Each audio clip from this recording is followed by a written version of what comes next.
Hey, what's going on everyone? This is Nick, or the Financial Ace here, and today I'm going to be showing you how to start a phone flipping business that's going to generate you at least another $1,000 per month.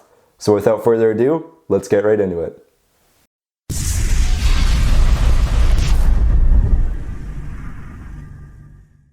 Now, just before we get into things, I do have a quick question for you. How would an extra $1,000 a month change your life? Let me know in the comments below and I'll make sure to get back to you. Alright, so just before we actually get into things, I'm just going to quickly talk about my story with phone flipping and how it came about for me. So in November 2019, this is when I started phone flipping, and in the first month I made about $2,500 at the age of 17 years old flipping iPhones. Now, for anyone who doesn't know, pretty much what phone flipping is where you go on apps like letgo, Facebook Marketplace, Mercari, OfferUp, apps like that. You find a phone for cheap, buy it, sell it for a markup on these apps as well, and keep the difference. Let's say you find a phone on Facebook for $300, you buy that phone, the next day you post it for $400 and sell it for $400, well, you just made $100, and that's pretty much what phone flipping is. Now, there are two different main paths you can do when you start phone flipping. You have number one, which is what I do, or locally phone flipping, or you can do number two, which is what a lot of people do on YouTube, which is online phone flipping. I'm going to break down the differences, so let's get into it. So with the local business model, which is what I do, the reason I like it better is because you get better profits on phones, you're less susceptible to scams, and you don't have to deal with more volume of phones. You can deal with a smaller volume, which to me means smaller problems or less problems. So this is why I focus on locally exclusive.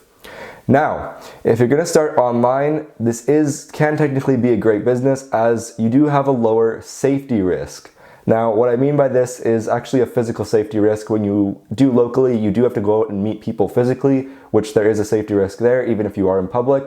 With online, you do not have this. However, you are more susceptible to scams, like eBay scams.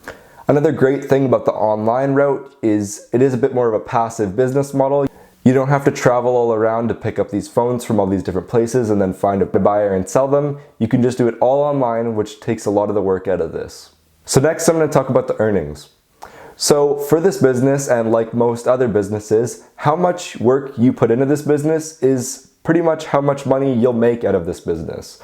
This isn't one of those businesses where you do all the work up front and just reap the rewards later on. You're consistently putting in work, you'll be consistently getting results. Realistically, I think with the experience I have now, I could probably make an extra $1,000 a month just by working on weekends for a couple hours here and there, just by doing about 2 phone flips, maybe 3 phone flips, and it wouldn't be that much work at all, and it would just be an extra $1,000 a month. Now, if you want to be like me, which is what I did when I started, and I just went all in 24/7 doing this all the time, that could actually be great because it's gonna depend where you live and what your profits are, but you may actually be able to use this as your full-time income and replace your current job. Now, like I said, in the first month of me doing this, I made about $2,400 to $2,500 at 17 years old, which is a pretty decent bag if you ask me.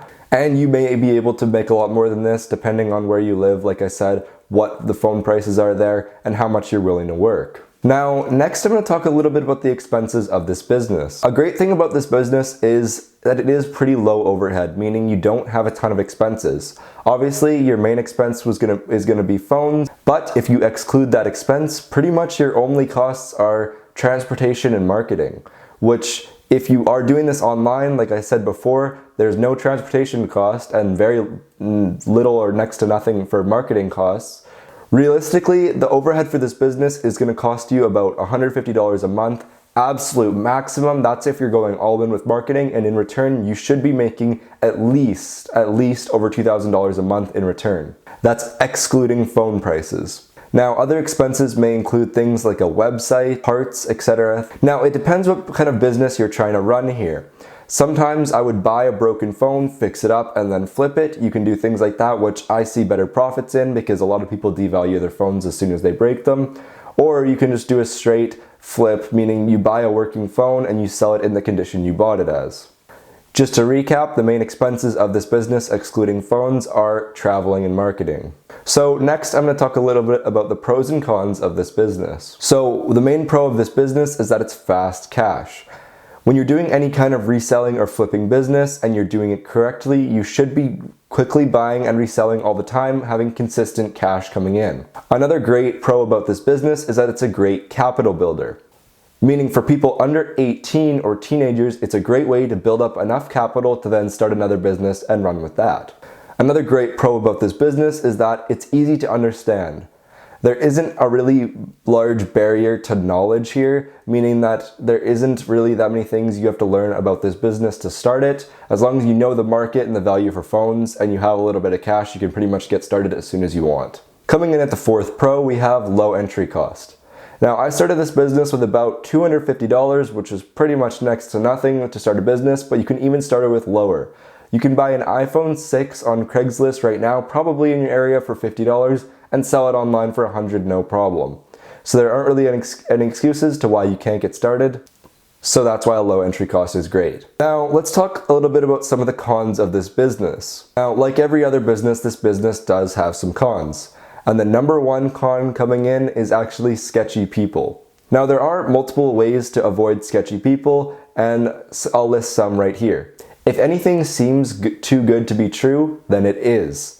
If you see a great deal on an iPhone 11, if someone's posting an iPhone 11 for $400 and you message them and they're eager to sell it and everything, it's a sketchy deal. Stay far away. It's too good to be true. Now, another way you can avoid sketchy people is to get the number of everyone you deal with, call them on the phone when you're dealing with them to make sure they're actually having a voice and they're legit. And another way is also meeting them in public places, though this doesn't always work. And another way is also meeting them in public places, though this doesn't always work. Now, coming in at the number 2 spot for cons, we have scams. Now, with this industry especially, there are all sorts of different scams that you can run into. I don't even know all of them. There's literally a different scam on every platform that people are doing, so you definitely have to watch out. And like I said before, if anything seems too good to be true, it is. Skip over it, cut your losses, and move on to the next flip. Another con about this business, which is actually going to be the last one, is the market changes. Now, I'm sure you know, as soon as the new iPhone comes out, all the old iPhone prices go down. So, therefore, make sure that if you know a new iPhone's going to come out soon, you sell off your phones and you know what the market is all the time. I recommend just scrolling through Facebook, even for 15 minutes each day, so you know where the market's at, so if you see a good deal that pops up, you can hop on that right away. Now, next I'm going to talk a little bit about the tips I have for you if you want to start this business. Now, the number 1 tip I have for you is staying safe. Now, safety is absolutely huge, and I kind of neglected this when I started this business and would meet people at their houses at night and in sketchy places like that, which is not a good idea. Now, this ultimately led to me getting robbed for about an $800 worth of a phone, and I would have made about a $200 profit on that phone, so overall I lost about $1,000 in doing this. This is my number 1 tip to you. Only meet in public places. Do not meet someone after dark, and only meet in places that you know. Now, the second tip I have for you is in the finances category. So the number 1 tip for your finances is do what you have to do to scale. Now, this may be a controversial subject, but I actually did end up taking out loans to start this business when I was first getting going.